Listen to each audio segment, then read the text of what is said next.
Oke, di video kali ini saya ingin memberikan transfer update ya dari beberapa tim. Lalu saya juga ingin membahas sedikit mengenai persiapan Bali United ya, yang kemarin kalah 1-3 dari tim tuan rumah Persebaya Surabaya. Dan tentunya Bali United memiliki PR yang cukup banyak untuk berhadapan dengan PSM Makassar di kualifikasi AFC. Kita langsung mulai dulu dari Liga 2, ada nama Persela Lamongan. Ya, Persela Lamongan ini 2 musim lalu terdegradasi dan Liga 2 di musim kemarin juga diberhentikan. Artinya ada beberapa tim di Liga 2 yang sempat memutus kontrak pemain-pemainnya ya, karena kan Liga 2 berhenti.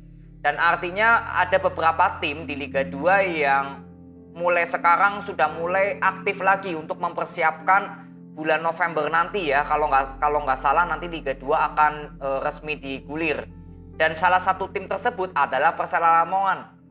Saya cukup apresiasi sekali bagaimana manajemen yang baru ya, di bawah dari Bapak Faris ya, kalau nggak salah sebagai presiden dari Persela Lamongan. Saya pernah melihat ketika Bapak Faris ini menangani Persela ya di Liga 2 setelah Persela Lamongan terdegradasi, itu kan Bapak Faris langsung mengambil alih ya kursi kepemimpinan Persela. Nah, kalau dilihat memang saya jujur sangat menyukai manajemen Persela kali ini. Karena kalau dilihat memang begitu serius. Nggak hanya di persiapan musim ini ya, di musim lalu pun juga sama. Persela cukup aktif untuk mendatangkan pemain. Ada Zulham Jamrun ini, pemain yang saya sangat ingat dibeli oleh Persela. Ya, jadi artinya memang kalau saya lihat ya Persela memang tidak main-main di bawah manajemen yang sekarang, agar Persela ini bisa fokus ya di Liga 2 dan kembali lagi ke Liga 1. Karena menurut saya fokus utama Persela tentunya kembali lagi ke Liga 1, bukan sebagai tim dengan segmen papan tengah atau tim segmen papan bawah ya targetnya, tapi saya kira targetnya ya harus kembali lagi ke Liga 1. Dan inilah keseriusan dari manajemen dari Persela Lamongan yang cukup saya apresiasi. Ada nama Herman Jumafo yang resmi didatangkan, ada Rahel Radiansyah ya, yang sempat membela Persik Kediri. Lalu yang terakhir pelatihnya Coach Janur. Ini pelatih yang cukup berpengalaman sekali ya, sempat cukup gemilang melatih Persib Bandung.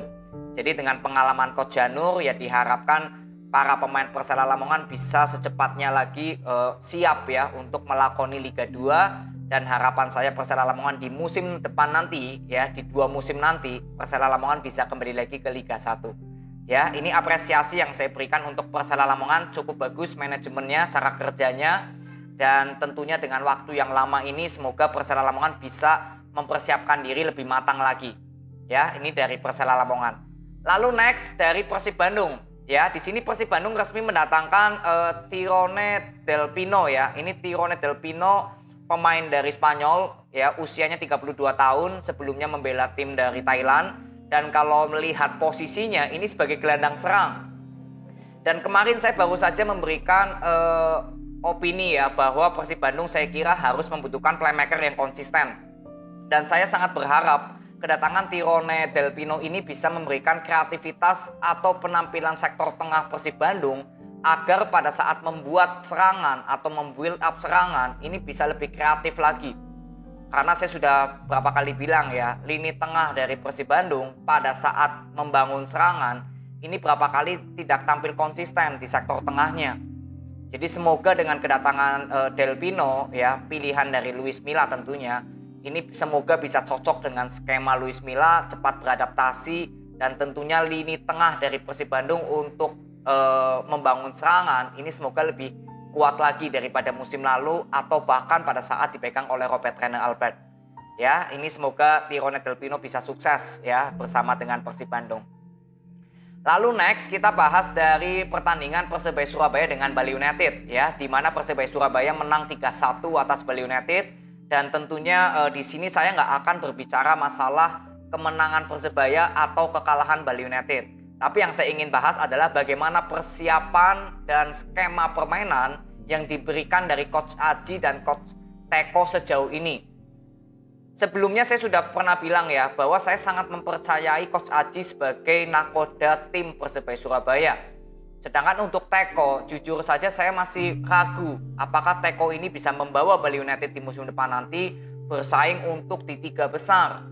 Kenapa? Karena Coach Teko ini kalau yang saya lihat di musim kemarin ya, tidak ada skema permainan yang bisa seperti terupdate. Mungkin di 2 musim lalu cukup bagus, bisa memberikan gelar back to back kepada Bali United.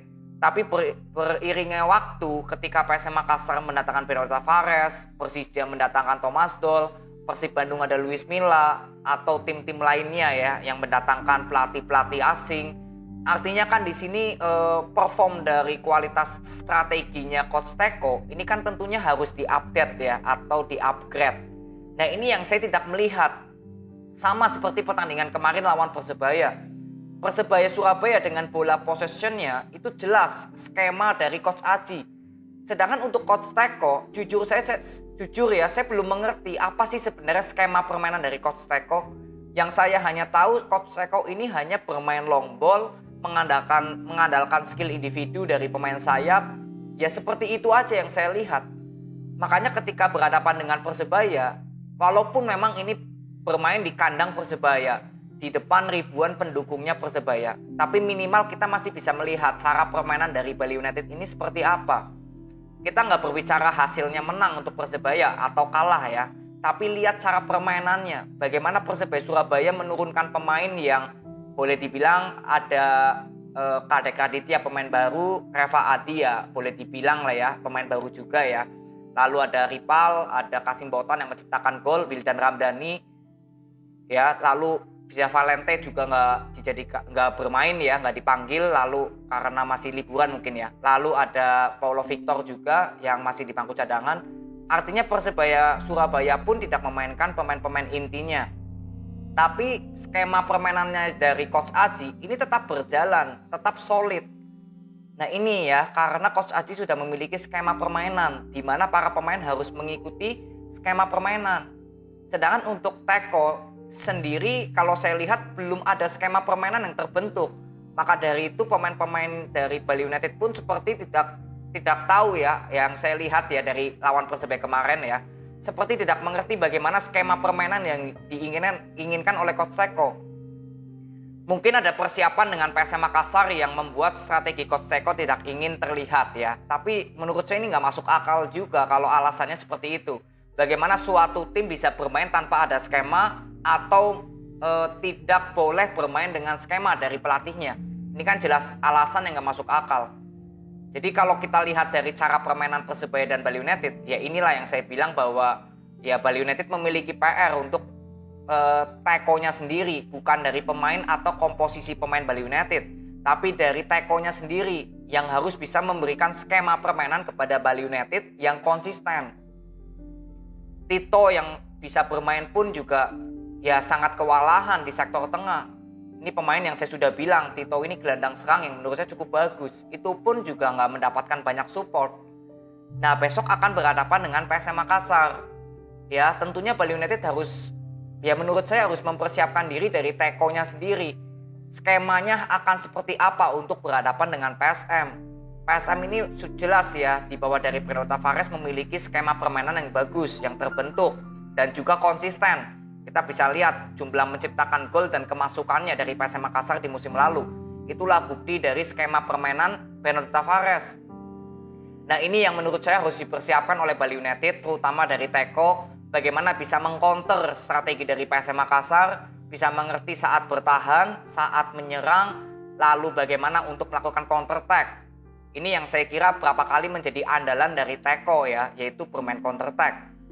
Ya, jadi inilah yang saya bilang bahwa Bali United ya permasalahan utama menurut saya di Tekonya, bukan di pemain Bali Unitednya, tapi Teko sendiri yang saya kira tidak memiliki skema permainan yang konsisten atau yang jelas gitu.